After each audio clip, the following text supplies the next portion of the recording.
On est toujours au direct du Parc des Princes pour le salon Your Future. On va parler des métiers d'ingénieur. Et ouais, des métiers pour le futur. Et on a besoin d'ingénieurs. Pour en parler, je suis avec Jean-Michel Nicole. Bonjour. Bonjour. Merci d'avoir accepté notre invitation. Vous êtes directeur de l'EPF et vice-président de la CDFI. CDFI, on va la présenter, mais juste CDFI pour celles et ceux qui nous Conférence regardent. des directeurs d'écoles d'ingénieurs françaises.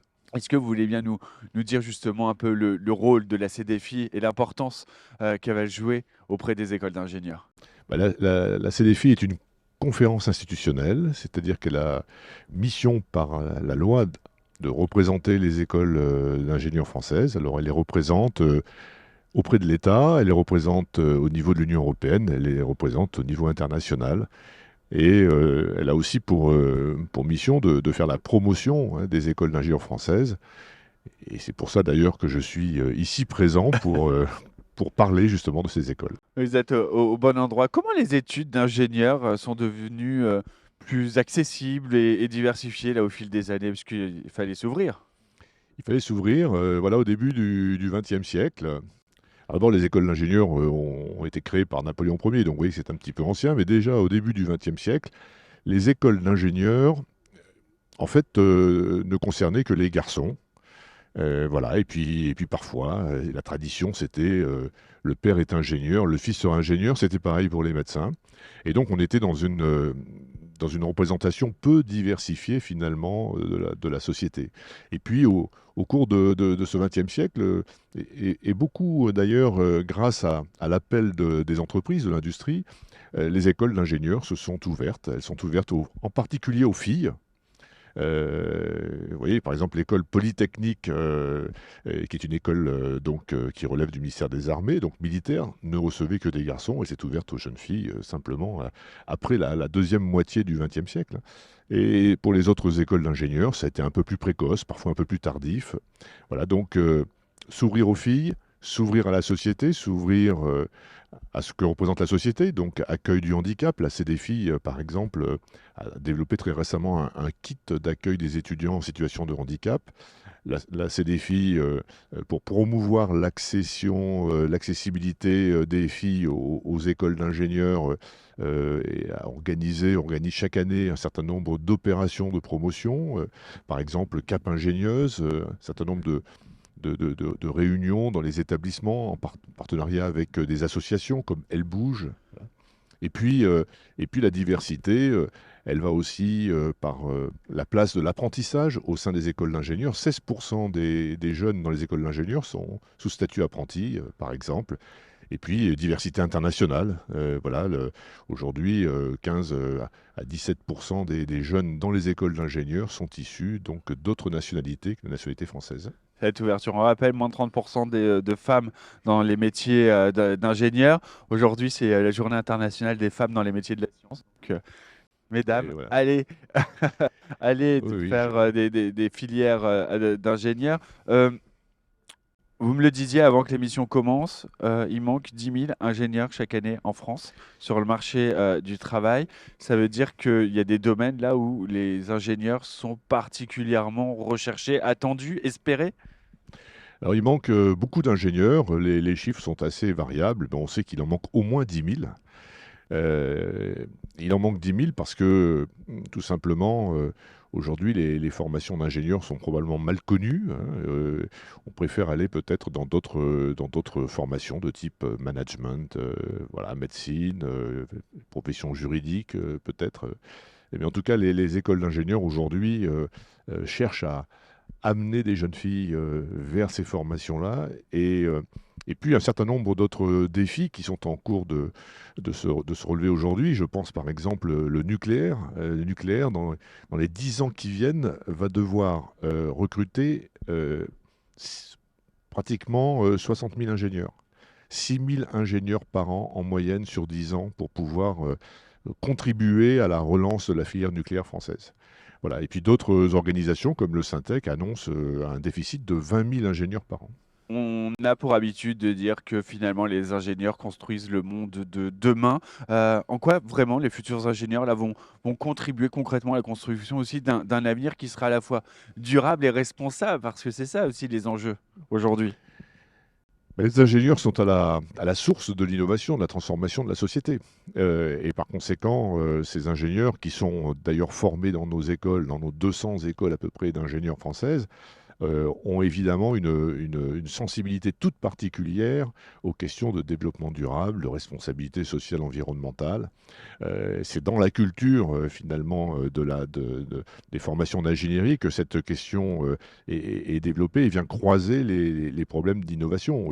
La voiture autonome, les nouveaux vaccins, l'intelligence artificielle, tous ces nouveaux algorithmes qui vont gouverner notre vie vont naître de l'esprit de ces ingénieurs, des innovations que ces ingénieurs vont initier donc, dans le futur. On va être concret, encore plus concret, parce que les jeunes qui nous regardent là se disent, OK, alors j'ai envie de construire un monde de demain qui sera durable, qui sera responsable. Ça ouvre sur quel métier? Concrètement, c'est quoi le quotidien d'un ingénieur? Quelle fonction il va pouvoir avoir? Alors c'est une question extrêmement difficile parce que je dirais, être ingénieur finalement, c'est être potentiellement partout finalement dans la vie économique. Vous pouvez être ingénieur finalement dans un laboratoire de recherche, vous pouvez être à la source des innovations, vous pouvez être ingénieur dans une très grande entreprise, dans une PME, une start-up. Vous pouvez, et de plus en plus d'ingénieurs, créer leur propre start-up. Vous pouvez l'être en France, vous pouvez l'être à l'international, et puis vous pouvez changer finalement. Vous pouvez demain être salarié, puis vous pouvez être profession libérale un peu plus tard. Vous pouvez être dans un laboratoire technique en début de carrière, puis vous pouvez être dans le management, voire dans le top management de l'entreprise. Donc, être ingénieur, finalement, c'est ouvrir pratiquement toutes les portes, finalement, et des portes que vous ne connaissez pas aujourd'hui, parce que vous allez rentrer dans une vie professionnelle de 40 ans. On connaît aujourd'hui les 10 prochaines années, on ne connaît pas les 30 suivantes. Donc voilà, être ingénieur, c'est accéder à toute ce potentiel finalement que le monde va vous proposer. Et justement, on le dit ici sur ce plateau depuis hier au Salon Your Future, on dit, ça se trouve, il y a des métiers qui n'existent pas encore. Il faut créer le métier de demain. Comment les écoles d'ingénieurs, elles peuvent s'adapter à cette modernité, à ce monde qui change, pour ne pas rester aussi dans une éducation, dans une instruction qui serait passéiste? Alors, les écoles d'ingénieurs, tout à l'heure, je le disais, ont été créées il y a plus de 2 siècles, hein. Elles ont été créées pour finalement répondre à des besoins. Et cette posture, cette tradition n'a pas changé. C'est-à-dire qu'aujourd'hui, les écoles d'ingénieurs produisent des ingénieurs dont la société, les entreprises ont besoin. Et d'ailleurs, les formations d'ingénieurs dispensées dans nos écoles relèvent d'un référentiel, hein, d'un cadre qui est celui de la CTI, hein, et cette organisation-là, chaque année, remet à jour son référentiel en fonction des nouveaux besoins. Et puis les écoles d'ingénieurs, elles sont dans les territoires. Elles sont au contact des entreprises, elles sont au contact des besoins de ces territoires. Donc elles s'adaptent en permanence à ces nouveaux besoins, elles anticipent même évidemment certains besoins, puisque aujourd'hui, à peu près 64% finalement des thèses dans les domaines des sciences exactes et de leurs applications sont encadrées par des ingénieurs qui sont dans les laboratoires de recherche des écoles d'ingénieurs. Donc c'est cette position finalement très stratégique dans notre société qui rend en fait les écoles d'ingénieurs très ouvertes au progrès et très souvent donc en anticipation des transformations. Avec des programmes aussi de recherche et de développement au sein même des écoles. Et ça, Bien sûr. c'est très important. Merci beaucoup, Jean-Michel, Nicole, de vraiment nous avoir apporté cet éclaircissement. Mais juste, si vous deviez donner un conseil à celles et ceux qui nous regardent, peut-être qui hésitent, qui se disent, est-ce que c'est pour moi? Est-ce que je dois me lancer dans cette voie de l'ingénierie? Qu'est-ce que vous leur diriez? Alors je vais répondre, c'est pour vous. Ça va être très simple, donc n'hésitez pas une seconde. Je pense qu'il faut effectivement oser entreprendre. Voilà, il faut pas avoir peur de votre talent.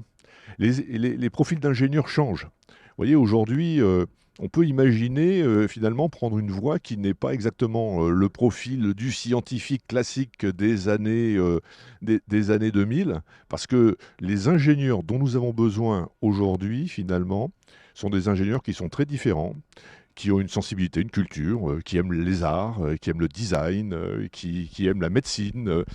Et d'ailleurs, voilà, demain, les ingénieurs, les médecins seront médecins, ingénieurs dans une salle d'opération, par exemple. Il faudra des techniciens pour manipuler des instruments très complexes, voilà, ou analyser des radios, des images très sophistiquées.